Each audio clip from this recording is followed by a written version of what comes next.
est-ce qu'il a créé l'être humain à la perfection à tel point qu'aucun être humain au monde ne dit « Ouais, mais nous, en tant qu'être humain, on aurait dû avoir ça en plus ». Est-ce que vous avez déjà entendu des gens dire ça? La manière dont tu les as créés, personne au monde va dire « Non, on aurait dû avoir les pieds derrière, on aurait dû avoir le ventre, le dos devant, le ventre derrière ». Personne ne dit ça. Et Allah Azza wa Jal, s'il n'avait pas la connaissance, parce qu'il nous a créés, il sait très bien que l'être humain, quand tu manges, tu as besoin d'un estomac, d'un truc digestif qui va broyer la nourriture, etc. Donc il nous a créé des intestins et un système digestif à la perfection. Si Allah n'avait pas la croyance, il aurait pu faire ça? Non. Mais Allah Azza wa Jal, comme je vous dis qu'il a sa préscience, il connaît tout ce qui va se passer, il sait que l'être humain, quand il mange et quand il boit, il aura des besoins d'aller aux toilettes. Donc il nous a créé des sorties pour évacuer l'eau, il nous a créé des sorties pour évacuer ce qui n'est pas bon pour notre corps. Donc celui qui n'a pas la connaissance, il aurait pu créer tout ça? Non. Donc je mets l'accent sur ça au cas où demain, si vous tombez sur ce genre de personnes, vous saurez comment leur répondre. Les preuves, elles sont claires et nettes. C'est bon pour tout le monde? La première condition, on a dit, c'est de savoir qu'Allah, il connaît tout dans les détails. Maintenant, pour aller un peu plus vite, mais je vais rester dans la simplicité, sans rentrer dans les détails. Le deuxième pilier de la prédestinée, il faut le retenir. Le premier, on a dit, c'est la science, n'est-ce pas? Qu'Allah, il connaît tout dans les détails. Le deuxième pilier du qadar, et ça, il faut y croire, al-imanu bi anna Allah azza wa jal kataba dhalika fi al-lawh al-mahfouz.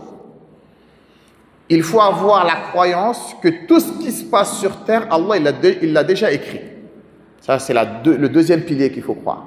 Que tout ce qui se passe, tout ce qui s'est passé, tout ce qui va se passer, tout a été prescrit, écrit dans ce qu'on appelle la tablette préservée. Ça, c'est très important. C'est bon jusqu'à là? Oui. Allah Azza wa Jalla, la preuve à ça, qu'Allah, il a tout écrit. Tout ce qui va se passer, c'est déjà écrit. Donc, celui qui n'a pas la connaissance de ce qui va se passer demain, est-ce qu'il peut écrire ce qui va se passer? Non. Donc, s'il écrit, c'est qu'il sait. Donc, c'est qu'il a la connaissance. Allah, dans le Coran, il nous dit Alam ta'alam, ne savez-vous pas, ne sais-tu pas, toi, Muhammad, Anna Allah ya'lamu ma fi samawati wal ard, qu'Allah, il sait tout ce qu'il y a dans les cieux et tout ce qu'il y a dans la terre. Inna dhalika fi kitab. Cela est consigné dans un livre. Cela est écrit dans la tablette préservée. Ne sais-tu pas que Allah sait, connaît tout ce qu'il y a dans les cieux, le nombre d'anges, de malaïka qu'il y a, leur nom, dans les détails, le nombre d'espèces, d'animaux, d'êtres humains, de djinns, etc., dans les détails, Allah il connaît tout. Tellement sa science, elle est parfaite, elle est complète, il l'a écrit. Inna dhalika fi kitab. Cela est prescrit, est écrit dans le livre, qui est la tablette préservée. Mais regardez ce qu'Allah a dit. Inna dhalika ala Allah yasir. Mais ça, c'est facile pour Allah, ça. C'est rien. Qui d'entre nous, qui de parmi les êtres humains peut écrire sa vie dans les je dis même pas dans les 5 ans à venir, dans la semaine à venir? Qui d'entre nous peut dire demain, samedi, le matin à 8h, je vais faire ça, à 10h, je vais faire ça, à 9h, je vais faire ça? Qui d'entre nous peut le faire ça? Parce que nous, on ne sait pas ce qui va se passer demain. Mais Allah Azza wa Jal, lui, il le sait, il l'a prescrit dans les livres. Et il a dit que c'est facile pour lui. Parce que lui, ce n'est pas une créature. Il n'est pas comme nous. Une autre preuve, Allah Azza wa Jal, il nous dit Ma asaba min musibati. Tout malheur qui vous atteint, maladie, accident, mort, d'accord? Tout ce qui peut vous arriver comme mal. Allah Azza wa Jal a dit Fil ardi, que ce soit sur la terre, wala fi anfusikum, ou bien que ce soit dans vos personnes. Tout malheur qui vous arrive. Écoutez ce qu'Allah Azza wa Jal a dit Illa fi kitabin min qabli an nabra'aha. Tout ça a été consigné dans un livre avant qu'on vous crée même. Tout ce qui vous arrive, ya Jama'a, ne dis pas, c'est un tel qui m'a fait le mauvais œil, c'est un tel qui m'a fait la sorcellerie, c'est à cause d'un tel que je suis tombé, c'est à cause. Non. Allah, il a dit, subhanahu wa ta'ala, tout ce qui vous arrive en mal, sur terre, ou bien dans vos personnes, Allah Azza wa Jalla a dit, subhanahu wa ta'ala, illa fi kitab, sans que cela n'a déjà été écrit, min qabli, avant an nabra'aha, an nakhluqaha, bien avant qu'on ait créé la chose. Le prophète sallallahu alayhi wa sallam, Encore, tout ça, c'est des preuves qui montrent que tout est écrit. Il nous a dit dans un hadith qui a été rapporté par Muslim, un hadith de Abdullah ibn Amr ibn al-As. Si je vais trop vite, vous me dites, hein? Je répète, il n'y a pas de problème. Si je vais trop vite, vous me dites, d'accord? Koulibaly. Keita, si je vais trop vite, c'est pas clair, vous me dites, je répète. D'accord? Un hadith dans Muslim de Abdullah ibn Amr ibn As radiyallahu anhuma, قال رسول الله قال سمعت رسول الله صلى الله عليه وسلم يقول. Il a dit, j'ai entendu le prophète sallallahu alayhi wa sallam dire, كتب الله مقادير الخلائق, qu'Allah il a écrit la mesure, la prédestinée de toutes les créatures, قبل أن يخلق السماوات والأرض, avant qu'il crée les cieux et la terre, بخمسين ألف سنة, 50 000 ans. 50 000 ans, c'est pas une semaine, hein? 50 000 ans avant d'avoir créé la terre, avant d'avoir créé les cieux, Allah il avait déjà tout écrit ce qui allait se passer 50 000 ans avant que ça arrive. Ça c'est un hadith du prophète sallallahu alayhi wa sallam. Est-ce que cela c'est clair ou pas? Donc, pour croire réellement à la prédestinée, tu dois croire qu'Allah il connaît tout, mais qu'Allah il a tout écrit aussi. Et tout ce qu'il a écrit, ça va arriver. Personne ne peut rien y faire. Personne. C'est clair ça? Okay. Maintenant la question que je vous pose, pourquoi, ou bien quelle est la sagesse pour laquelle Allah il a écrit? Qui peut me dire pourquoi? On ne peut pas savoir tout, mais il y a certaines sagesses que les savants ont dit. Pourquoi? Quelle est la sagesse derrière l'écriture? Pourquoi Allah subhanahu wa ta'ala il a écrit? Fadal.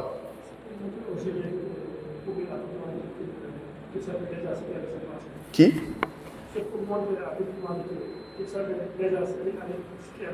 Très bien. Quoi d'autre? Pourquoi Allah Azza wa Jal, quelle est la sagesse derrière l'écriture de la prédestinée? Oui, puisque le jour de la résurrection, les gens vont rendre compte. Donc, Allah va sortir les écrits et personne ne peut contester. Après ça, moi je peux te dire, oui, c'est les écrits du passé. Mais moi, là, on parle du futur. Ouais. Pourquoi Allah Azza wa Jal? D'accord? Parce que tu as ta réponse là. Ça, c'est facile. Même toi, tu peux le faire d'une certaine manière. Tu peux écrire dans le passé, j'ai eu mon bac en telle année, etc. Ça, tu peux l'écrire. Mais là, on te parle de ce qui va se passer dans le futur. Pourquoi Allah il a écrit ça? Fadal.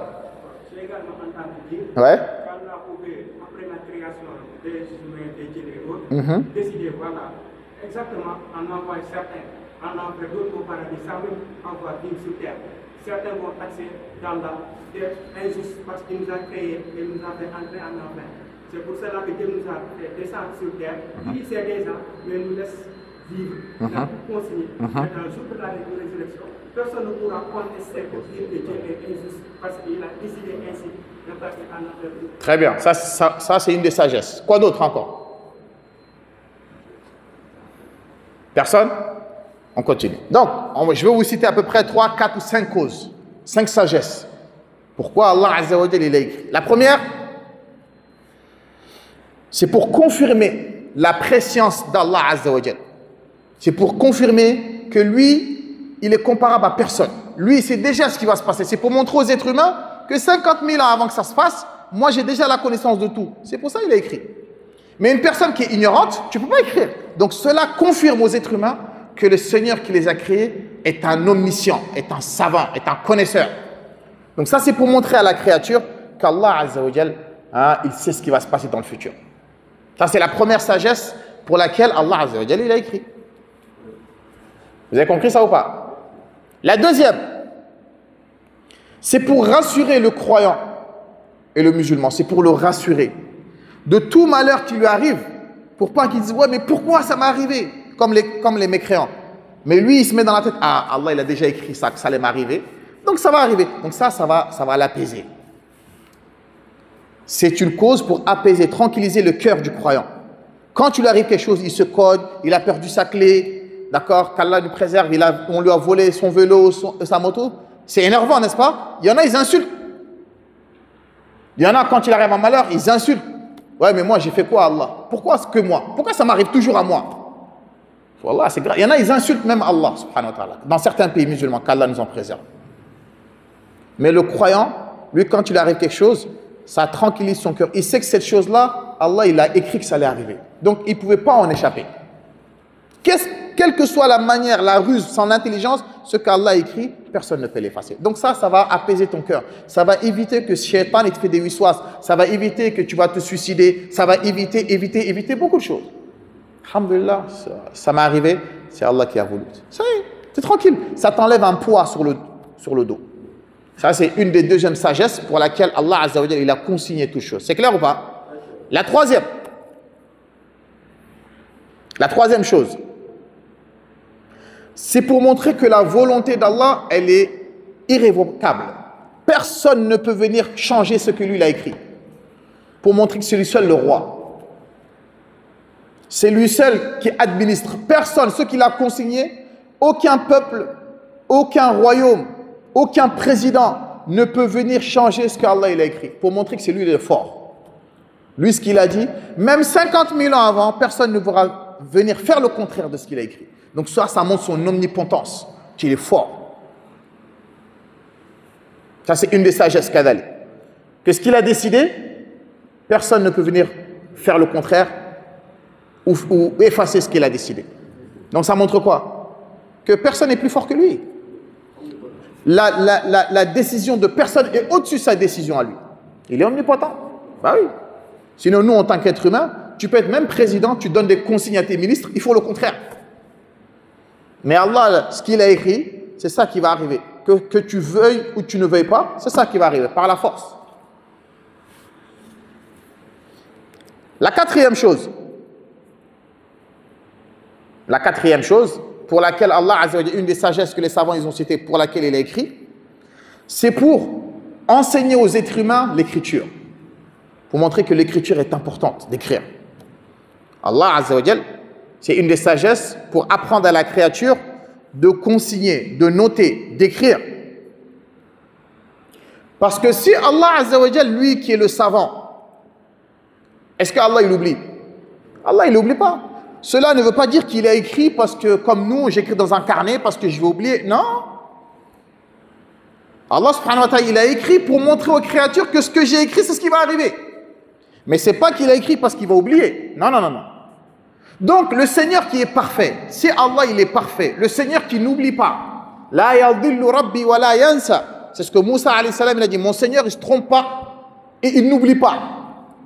Donc, le Seigneur qui ne se trompe pas, le Seigneur qui n'oublie pas, si lui il a consigné des choses dans une tablette réservée, que dire nous les êtres humains qu'on oublie? Nous les êtres humains qu'on n'est pas parfaits. Donc, si nous on n'écrit pas, qu'est-ce qui va se passer? Ça va être des catastrophes. Celui qui est parfait, lui, il écrit. Donc, ça voudrait dire, nous qu'on est imparfaits et qu'on oublie, on se doit de consigner. On se doit d'écrire. C'est pour ça que vous voyez dans l'administration, les extraits de naissance, tout est écrit, non?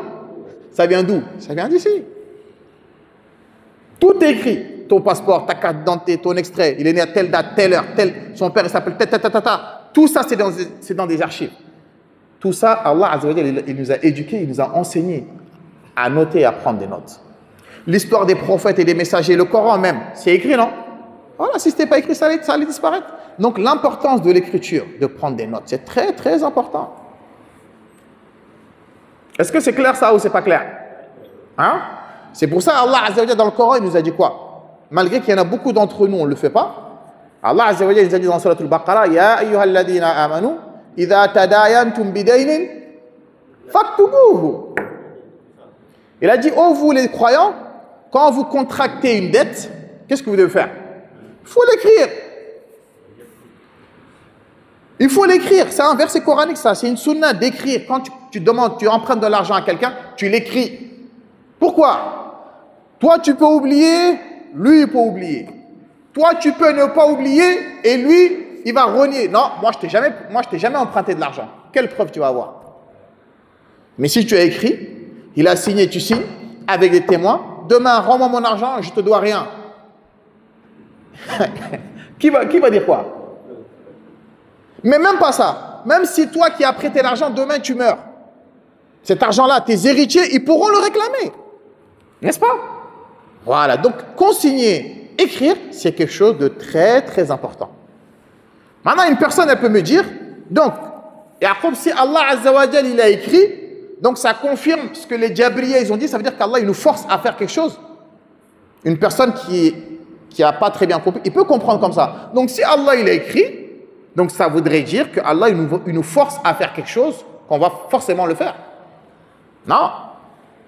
On a dit tout à l'heure, si tu as bien compris, qu'Allah il a une préscience, il sait ce qui va se passer dans le futur. Donc Allah il a écrit parce que lui il sait que tu vas le faire. Il t'a pas forcé à le faire, mais lui il sait que tu vas le faire, donc il l'a écrit. Cela ne veut pas dire qu'il t'a forcé à le faire. Il faut bien comprendre. Les gens, c'est quand ça les arrange. Ah bah, il y a la moko de gold. Allah, il a voulu comme ça.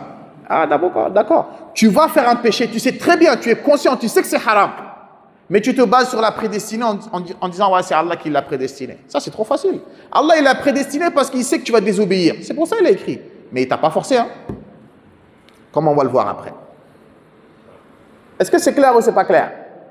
Hein, les frères et sœurs, c'est clair pour tout le monde? Ça, c'est très important. Donc, je m'arrête là. Ça, c'est partie des 4 hikmah. Peut-être il y en a d'autres sagesses qu'on ignore, mais ça fait partie des sagesses pour lesquelles Allah Azza wa Jalla il a écrit. Est-ce que c'est clair ou c'est pas clair? Taï. La troisième condition de la prédestinée, le troisième pilier. Le premier, on a dit, c'est la science, n'est-ce pas? Le deuxième, on a dit, c'est l'écriture. Allah a tout écrit ce qui va se passer. Ça, il faut y croire. Et la troisième croyance qu'on doit avoir dans la prédestinée, c'est ce qu'on appelle al-mashi'atu. La volonté divine. C'est que tout ce qui se passe sur terre, ça s'est fait selon la volonté d'Allah. C'est Allah qui a voulu que ça arrive. Ça aussi, il faut y croire. Tout ce qui arrive, tout ce qui se passe sur terre, cela s'est fait selon la volonté d'Allah subhanahu wa ta'ala. Rien ne se passe sur terre si lui ne l'a pas décidé. Ça aussi, il faut y croire. Rien ne se passe sur terre sans que Allah Azza wa Jal ne l'a décidé. Allah Azza wa Jal nous dit, subhanahu wa ta'ala, قُلْ لَنْ يُصِيبَنَا إِلَّا مَا كَتَبَ اللَّهُ لَنَا هُوَ مَوْلَانَا. Rien ne nous arrive sauf ce que Allah a prédestiné et sauf ce qu'Allah Azza wa Jalla a écrit. Dans un autre verset, Allah Azza wa Jalla nous dit هُوَ الَّذِي يُصَوِّرُكُمْ فِي الْأَرْحَامِ كَيْفَ يَشَاءُ. C'est lui qui vous a créé dans le ventre de vos mères de la manière dont lui il a voulu. Est-ce que moi et vous on a choisi d'être des Sénégalais? C'est Allah qui l'a prédestiné. Est-ce que moi et vous on a choisi d'être des hommes?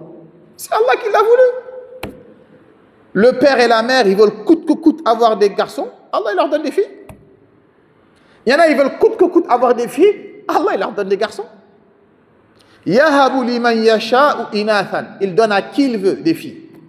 Wa yahabu liman yasha'u dhukur. Il donne à qui il veut des garçons. Wa yuzawwijuhum dhukranan wa inatha. Et des fois, il mélange. Il te donne des filles et des garçons. Il y en a, ils ont que des garçons. Il y en a, ils ont que des filles. Il y en a, ils ont des filles et des garçons. Et il y en a, ils sont stériles. Il y en a, ils n'ont pas d'enfants du tout. Allah, il fait ce qu'il veut. Toi, tu fais les causes. Tu te maries, d'accord? Tu as des relations avec ton épouse. On fait les causes. Mais est-ce qu'il y aura enfant ou pas? C'est Allah qui décide. Est-ce que l'enfant, il sera beau ou pas? C'est Allah qui décide. Est-ce que l'enfant, il sera clair ou il sera noir? C'est Allah qui décide. Est-ce qu'il sera intelligent ou est-ce qu'il ne sera pas intelligent? Ça, c'est Allah qui décide. Donc, rien n'arrive sur terre sauf ce que Allah Azza wa Jalla a décidé. Mais ce qui est grave, et ce qui choque, c'est t'entends des gens qui se disent musulmans, quand leur femme elle accouche, encore une fille. Il blâme sa femme, mais toi tu me montres que des filles. Mais c'est pas elle qui a décidé. Comme si c'est elle qui avait décidé. Voilà, toujours cette femme-là, toi tu fais que des garçons, ou moi je veux une fille. C'est pas toi qui décide, hein. C'est Allah qui décide. Donc, si Allah il te donne une fille ou un garçon, dis Alhamdulillah. Des fois, les filles sont meilleures que certains garçons même. C'est pour ça les Arabes de l'époque, hein, Allah Azza wa Jal, il les a blâmés. وَإِذَا بُشِّرَ أَحَدُهُمْ بِالْأُنْثَى ظَلَّ وَجْهُهُ مُسْوَدًّا وَهُوَ كَظِيمٌ يَتَوَارَى مِنَ الْقَوْمِ مِنْ سُوءِ مَا بُشِّرَ بِهِ أَيُمْسِكُهُ عَلَى هُونٍ أَمْ يَدُسُّهُ فِي التُّرَابِ أَلَا سَاءَ مَا يَحْكُمُونَ. Les Arabes de Quraysh à l'époque, ils n'aimaient pas avoir des filles. C'était une honte pour eux. Quand ils avaient une fille, quand la femme elle est enceinte, ils la cachaient. Quand elle accouche, si c'est une fille, ils la prennent et ils vont l'enterrer vivante. Avant l'islam, c'était comme ça que c'était. Hein. Les Arabes, ils enterraient les filles vivantes. Et quand on vient, on dit les droits de la femme, c'est l'islam qui a donné les droits de la femme. La femme, c'était comme un cheval à l'époque. Ils vendaient les femmes comme n'importe quoi. Ils ne respectaient rien. Mais c'est qui a donné les droits de la femme? C'est l'islam. Wallahi. On voit les non-musulmans, ils utilisent la femme en mini-jupe maquillée pour vendre des voitures, pour vendre des choses. Ils utilisent la femme comme une marchandise. Mais nous, l'islam, la femme, c'est un trésor. Son corps, il appartient qu'à son mari. Il n'y a que lui qui doit le voir. Donc, c'est pour vous dire que tout ce qui se passe sur terre, c'est selon la volonté d'Allah Azza wa Jal. Et ça, il faut l'accepter. C'est pour ça que l'islam nous interdit d'être jaloux. Lui, il a eu son diplôme. Ou lui, il est intelligent, toi, tu n'es pas intelligent. Mais toi, le fait d'être jaloux, mais ça veut dire que toi, tu n'acceptes pas la volonté d'Allah. Et il y a beaucoup d'entre nous qui se disent musulmans, ils ne l'acceptent pas. Pourquoi lui, il est riche? Pourquoi lui? Mais c'est Allah qui a décidé, mon frère et ma soeur. Ça, il faut y croire. Au contraire, l'islam nous ordonne de faire dua. Quand quelqu'un il a quelque chose, tu dis, Masha'Allah, tabarakallah. Maintenant, le Seigneur qui lui a donné, qui est Allah, va l'implorer. Il peut te donner mieux encore. Mais on est jaloux, on se fait de la sorcellerie, etc. Tout ça par jalousie parce qu'on n'accepte pas que quelqu'un y réussisse et que toi, tu ne réussis pas. C'est qu'on n'a pas compris ça, le qadar, que tout ce qui arrive sur terre, c'est Allah qui l'a voulu. Et ce qui Allah a voulu, fais ce que tu veux. Tu ne pourras rien y faire. C'est pour ça, pour montrer que celui qui veut combattre la volonté d'Allah, Allah il va te montrer que c'est moi qui décide. Hein. Un exemple concret, l'exemple de Moussa et Pharaon. Vous avez déjà entendu un peu l'histoire de Moussa et Pharaon. Pharaon, c'est un des plus grands tyrans que le monde ait connu, un des plus grands criminels. Quand ces voyants et ces sorciers, ils lui ont dit, il y a un enfant qui va naître, et c'est par lui que ton royaume il va disparaître. N'est-ce pas? Donc lui, qu'est-ce qu'il a dit? Il a dit, ça n'arrivera pas. Allah a dit, ah bon? C'est toi qui décides. On va voir. Pharaon, qu'est-ce qu'il a fait? Il a dit, tous les enfants de Bani Israël, tous garçons, je vais tous les égorger. Comme ça, celui-là qui doit naître pour détruire mon royaume, bah, il ne sera plus là. Je vais tous les égorger. Allah a dit, tu veux jouer à ça? D'accord, on va voir si c'est toi qui décides ou si c'est moi qui décide.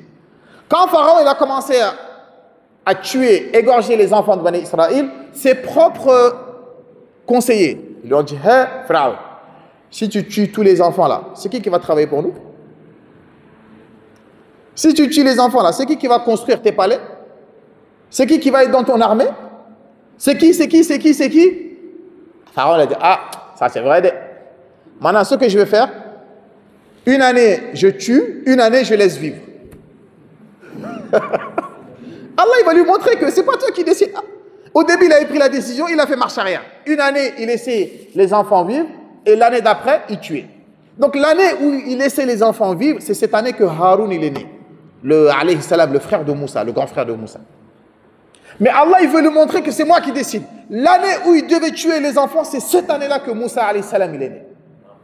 Allahu Akbar. C'est cette année-là qu'il est né. Pour montrer que c'est moi Allah ce que j'ai décidé, personne ne peut rien y faire. La mère de Moussa alayhi salam, elle avait peur. Wa awhayna ila ummi Moussa an ardi'i. Fa idha khifti alayhi fa alqihi fil yammi wa la takhafi wa la tahzani. Inna raduhu ilayki wa ja'iluhu min al-mursalin. Allahu Akbar. Allah il a dit à la mère de Moussa, c'est normal, en tant qu'être humain, tu as peur. Parce que tu vois un tyran comme ça qui massacre les enfants. Allah a dit à la mère de Moussa, il lui a insufflé, n'aie pas peur. Ton fils là, allaite-le, n'aie pas peur. Moi, Allah, je vais le protéger. Mais si tu as peur, mets-le dans le fleuve, dans le Nil, et laisse-le. Moi, Allah, Azza wa Jal, je vais m'occuper de lui. La mère de Moussa, elle a mis Moussa, alayhi salam, dans un berceau, elle l'a mis dans le Nil et elle l'a fait partir. Parce qu'elle avait la foi. Elle sait qu'est-ce qu'Allah il a prédestiné, ça va venir. Elle n'a pas dit non, je vais aller voir un marabout, je vais attacher un talisman, comme ça il va devenir invisible. Non. Il n'y a pas de tout ça, il n'y a pas besoin de tout ça. La mère de Moussa, alayhi salam, c'est ce qu'elle a fait. Regardez ce qu'Allah il a fait. Il a fait que le berceau de Moussa, il a atterri dans le palais de Pharaon. Dans le palais de Pharaon. La femme de Pharaon, elle est venue, elle a ouvert le berceau. Allah, il a mis l'amour de Moussa dans son cœur. Lorsque Pharaon, il a vu ça, il a dit qu'on va le tuer. Sa femme, elle a dit non. Elle a dit, lui, tu ne vas pas le tuer. Lui, on va l'adopter et on va faire de lui notre enfant. Regardez ce qu'Allah il a fait. Lui, il a dit, il va tuer tout le monde. Mais l'enfant qui va détruire son royaume, c'est lui-même qui l'a nourri dans sa maison. Moussa, alayhi salam, il a grandi dans la maison de Pharaon. Allah, il veut montrer que moi, je décide. Personne ne peut rien faire. Et c'est ce qui s'est passé. Moussa, il a grandi jusqu'à qu'il s'est passé ce qui s'est passé, jusqu'à qu'il est parti, il est revenu. Et c'est ce Moussa-là qui a été détruit et qui a été la cause de la perdition de Pharaon. Donc Allah, il veut nous montrer ici, là, que moi, Allah, ce que je décide, personne ne peut rien faire. N'aie pas peur. Aucun sorcier, aucun gouvernement, ce qu'Allah, il veut te donner, personne ne peut rien faire. Mais il faut avoir la foi. Il faut faire les causes et laisser tout entre les mains d'Allah Azza wa Jalla. Le prophète Mohammed sallallahu alayhi wa sallam, pareil. Ils ont tout fait pour l'assassiner. Tout. À tel point que Allah Azza wa Jalla dans le Coran, il a dit Am yahsuduna an-nasa ala ma atahumullahu min fadlih. Pourquoi ils jalousient des gens dont Allah il leur a donné par leur grâce? Les Yahoud, les Juifs, ils étaient jaloux du prophète Mohammed sallallahu alayhi wa sallam. C'est pour ça quand le prophète alayhi salam, il avait 10 ans, il était petit, son oncle Abu Talib, il a voulu le ramener en commerce dans la caravane en Syrie. Mais il y avait un prêtre, d'accord? Ce prêtre-là, il a dit à son oncle, si les Juifs ils voient cet enfant-là, ils vont le tuer. Fais-le retourner à la Mecque pour qu'il soit en sécurité. Donc, moi, ce que je vais vous faire comprendre ici, et ça doit augmenter notre foi. Ce que Allah a voulu, c'est ce qui arrivera. Ce qui ne veut pas, ça n'arrivera pas. Donc, et la foi, laisse tout entre ses mains. C'est clair ou c'est pas clair, ça? Donc, c'est l'heure déjà? C'est rapide. Subhanallah.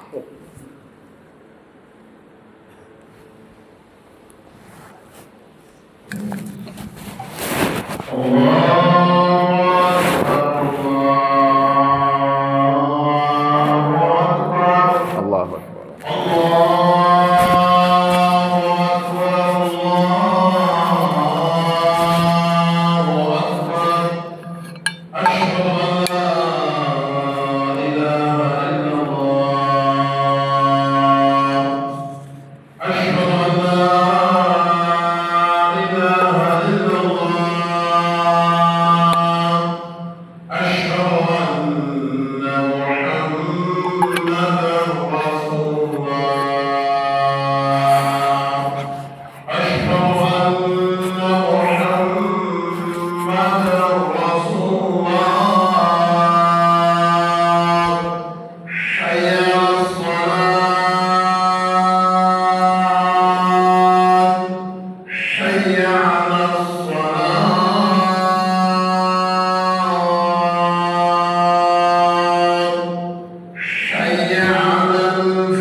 Est-ce que ce que j'ai dit depuis tout à l'heure, est-ce que c'est clair? J'essaie d'aller vraiment le plus doucement possible pour que vous compreniez.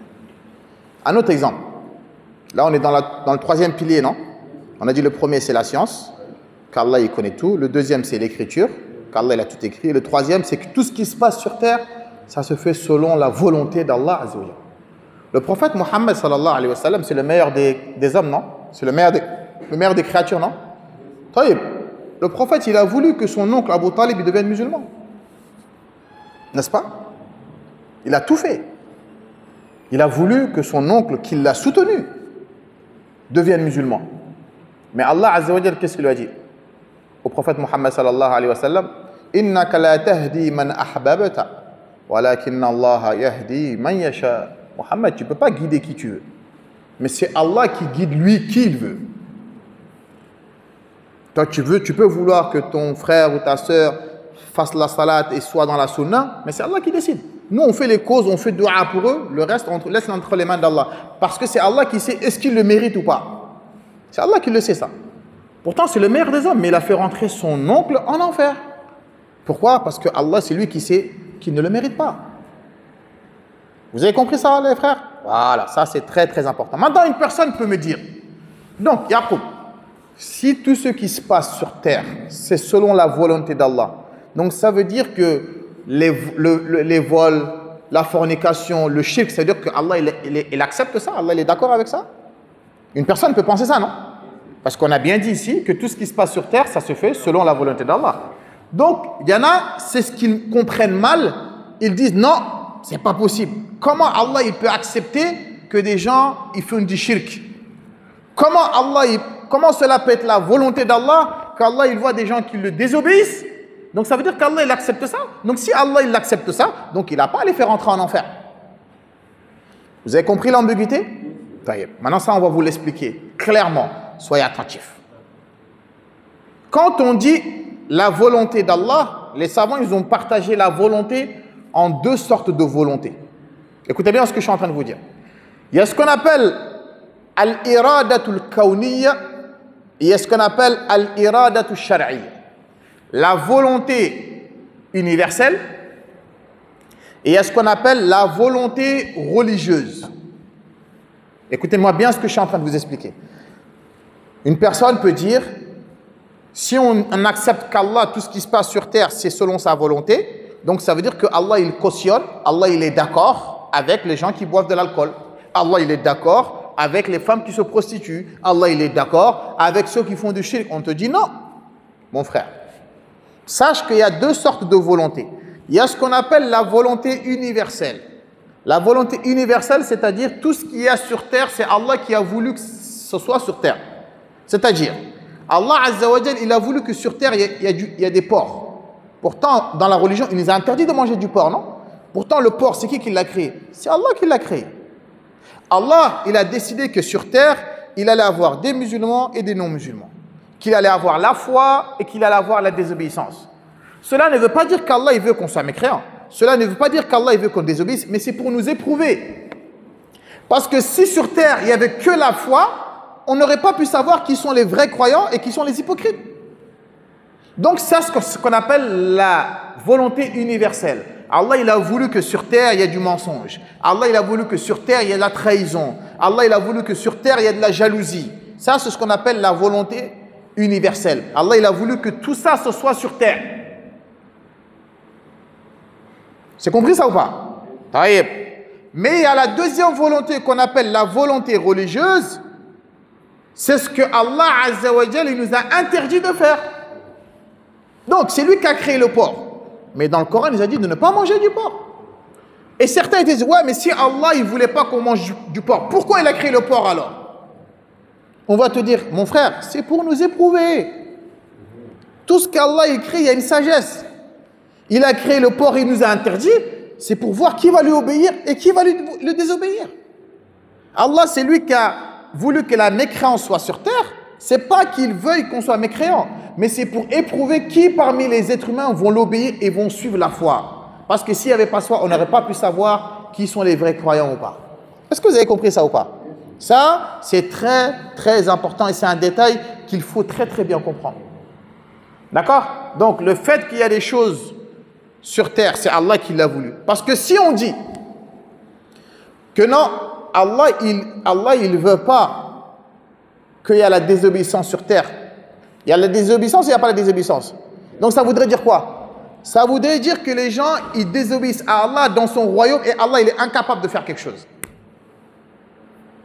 C'est ce que ça voudrait dire, non?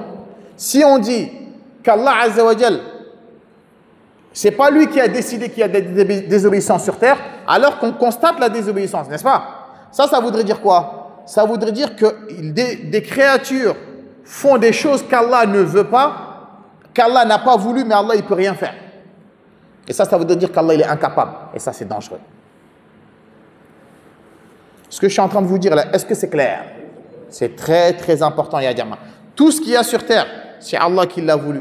Ça, c'est ce qu'on appelle la volonté universelle. C'est-à-dire, sur terre, il a voulu qu'il y a ça, il y a la mort, il y a la vie, il y a la maladie, il y a la bonne santé. Tout ça, Allah, il a prédestiné que ça doit être sur terre. Ça, c'est ce qu'on appelle la volonté universelle. Ça, obligé, ça, il faut que ça va arriver.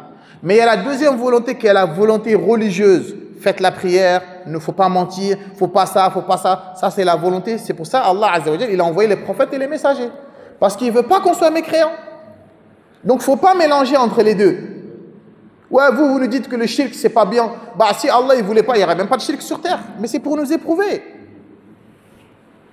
C'est pour ça Allah Azza wa Jal dans le Coran, il a dit Huwa alladhi khalaqa al-mawta wal hayata. Pourquoi? Liyabluwakum ayyukum ahsanu amala.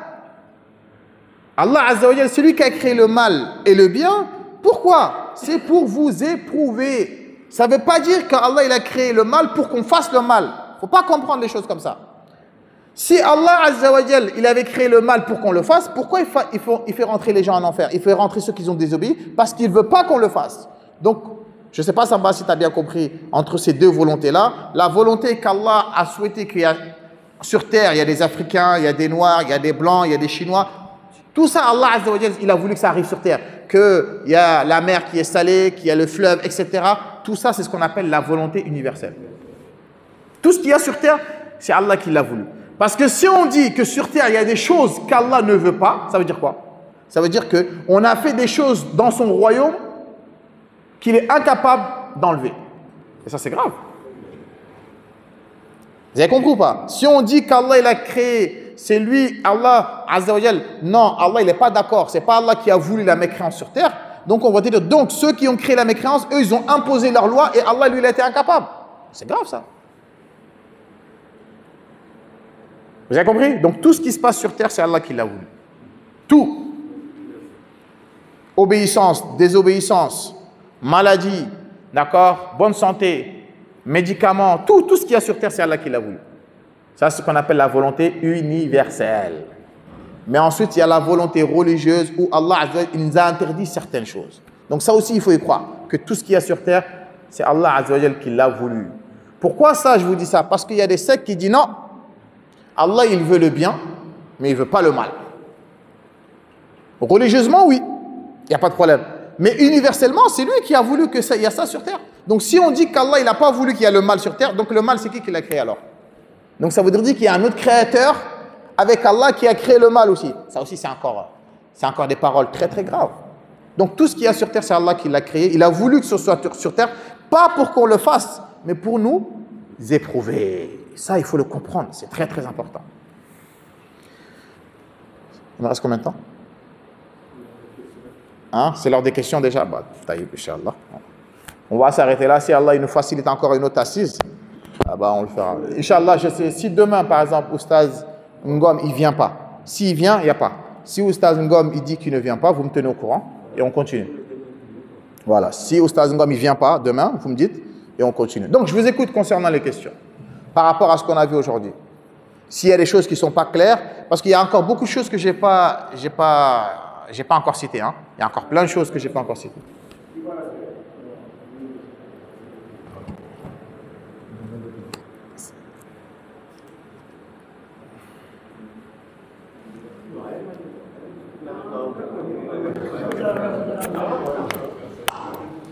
Assalamu alaikum salam wa rahmatullah. Ustaz sila kotande. Assalamu alaikum. Wa alaikum salam wa rahmatullah wa barakatuh. Ustaz mbi kontona ke jay alamo kende asabatila inshallah. J'ai pas bien entendu. Mbok dua ke yene. Ah inshallah inshallah. Ko alamo kende asabatila inshallah. Amin. Tele nyinin karo munti. Yo. Comme na société kono mumbije sa fo imam marima na muso wala ka fi kaf ñoko muso ma ko na muso. Ko? Ikaf ñoko la muso. Yo. Ka fama na muso. Yo. Wala ka fo imam marima ma ko na muso. Yo. Natari abe dagari islamia kono ka fo quoi. Taïb. Ala kulli hal, bon, ça c'est pas en lien avec le cours, mais je vais y répondre quand même. Le frère, il a posé la question, il a dit en mandinké, est-ce que le fait de dire à la femme de ton copain, c'est ma femme, d'accord, ou bien tes grands-parents pour jouer avec toi, ils disent mon petit-fils, c'est mon mari, d'accord, et si c'est ta fille, ton père, il dit que c'est ma femme, etc. Concernant le premier, français quand il va comprendre. Concernant le premier, ça c'est pas permis ça. Même ton propre frère, il ne peut pas dire à ta femme, c'est ma femme. Ça, c'est une tradition qu'on a dans notre société qui n'est pas autorisée religieusement. Ta femme, c'est ta femme. La femme de ton frère, c'est la femme de ton frère. Ce n'est pas ta femme à toi. Il doit avoir un respect. Elle ne peut pas se dévoiler devant toi. elle ne peut pas te serrer la main parce que cette femme-là, si ton frère il décède, toi, tu peux la marier. Et même si ton frère il a divorce, toi, tu peux la marier. Donc, faites attention. Il y a le respect, c'est la femme à mon frère, je la respecte, etc. Mais ce n'est pas comme certains, la femme à son frère, tiens, lave mes affaires, tiens, ils font la bise, etc. Comme c'est dans le cas, ça, religieusement, c'est la yajouz. Ça, c'est pas permis. C'est la femme à mon frère, je la respecte, mais c'est pas ma femme. Hein. Nous, ça, on a eu beaucoup de débats comme ça avec les gens de famille. Non, mais c'est la femme de ton frère, c'est ta femme. Non, non, non, non. La femme de mon frère, c'est pas ma femme. Hein. C'est la femme de mon frère. C'est lui qui a payé la dot. C'est pas moi qui a payé la dot. Hein. Ah, voilà, ça, il faut que ce soit clair. Maintenant, le deuxième, en général, ici au Mouta Sanorial Tanin Toulon. Le deuxième, c'est pour jouer seulement. Ça, je ne vois pas de mal par rapport à ça. Ton père, il dit à sa petite fille, ah, c'est ma femme, etc. Ou bien ta grand-mère, elle te dit, voilà, toi, tu es mon mari. Ça, c'est rien, ça, parce que ta grand-mère, c'est ta mahram. Tu ne peux jamais la marier. Ta grand-mère, tu ne pourras pas la marier et ton père, il ne peut pas marier ta fille. Mais tout ça, c'est pour mettre l'ambiance, c'est pour jouer, etc. Ça, wallahu alam, ça, je ne vois pas de mal. Mais le premier, il ne faut pas s'amuser avec ça. Parce que dans notre communauté, ouais, mais vous êtes trop jaloux. Vous, les barbus, là. Hein, votre femme, là. Non. Il n'y a pas de barbu, il n'y a pas de ça, c'est l'islam. La femme à mon frère, c'est la femme à mon frère. C'est pas ma femme à moi. Voilà. Ça, il faut que ce soit clair. Quoi d'autre encore?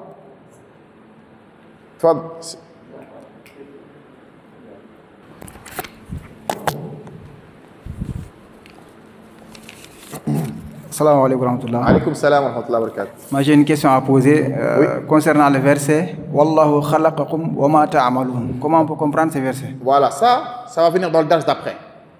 C'est pour ça que je vous dis, j'ai pas encore. Ça, c'est le quatrième pilier. Voilà, ça, on détaillera ça, Inch'Allah, au prochain cours. C'est clair pour tout le monde ou pas? C'est bon, pas d'autres questions? Inch'Allah, wallahu alam, wa subhanaka Allahumma bihamdik, ashhadu an la ilaha illa anta astaghfiruka wa atubu ilayk, wa barakallahu fikum, wa jazakumullahu khairan. Salut.